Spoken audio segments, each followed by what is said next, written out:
Welcome to lecture 11, where I'll be showing you the StandardHair shader.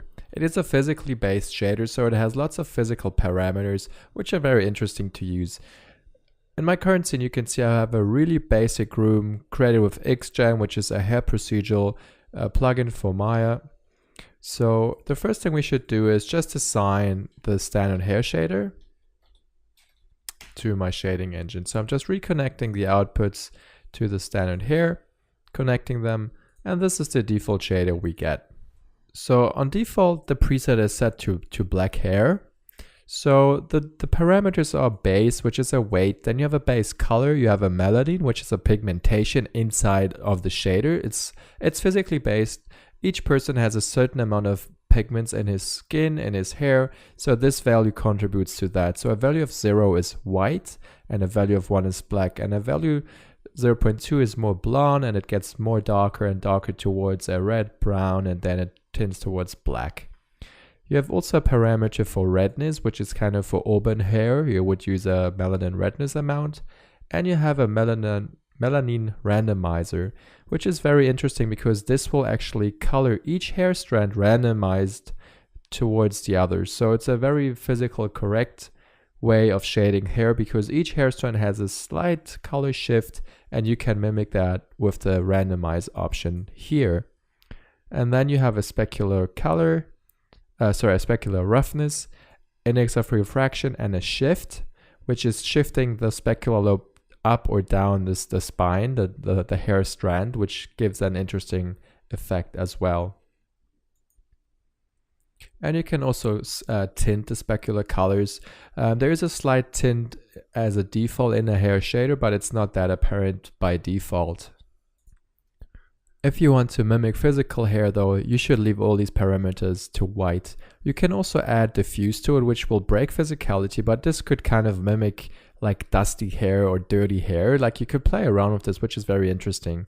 So let's say we want to create some blonde or some light brown blonde hair.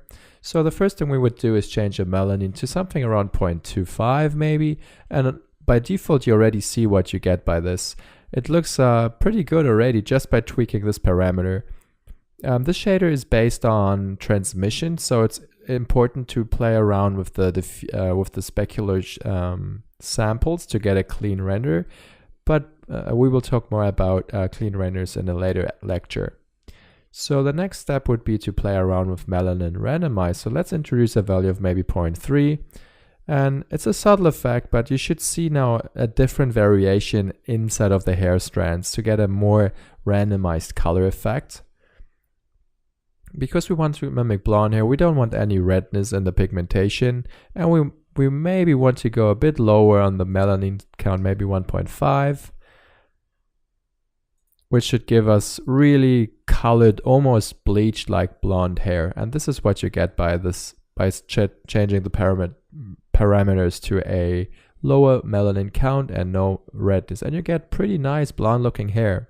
Depending on the groom, it's very important to get nice variation in the groom itself to get a better texture and structure to everything.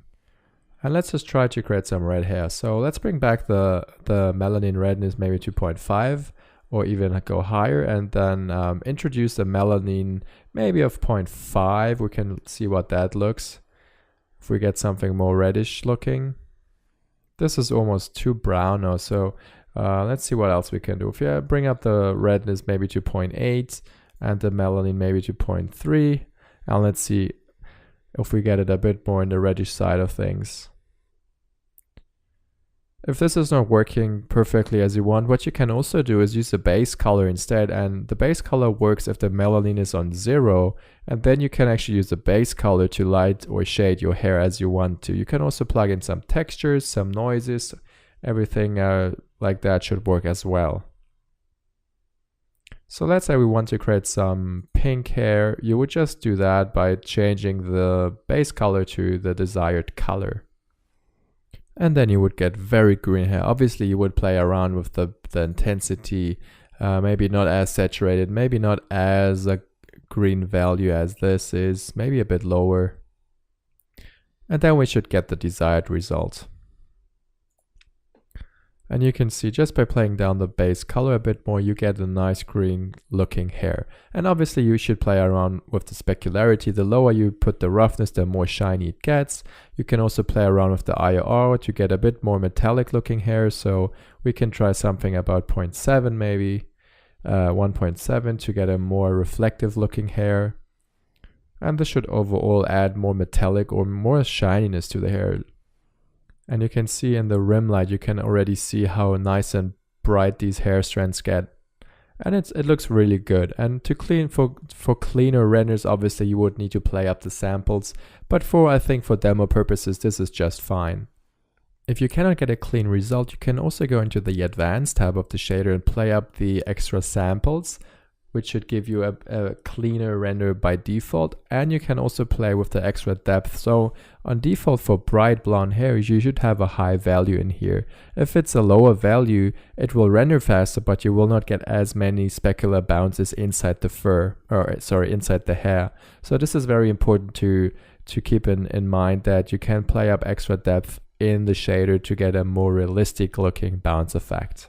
So this sums up most of the important features of the hair shader. Obviously you can go a bit more in depth by adding dirt or diffuse in here. You can play around with shifting the specular lobes. You can tint them to create a kind of metal looking hair.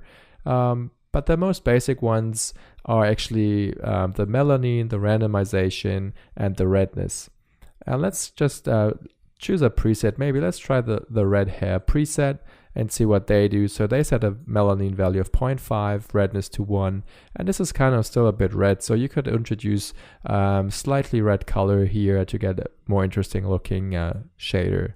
The blonde should be pretty white, and you can see what's going on there. And if you need more depth, you can play up the sample, the spec depth, and you should get a lot brighter bounces overall. And you can see it gets a lot brighter now, just because by introducing more depth to this.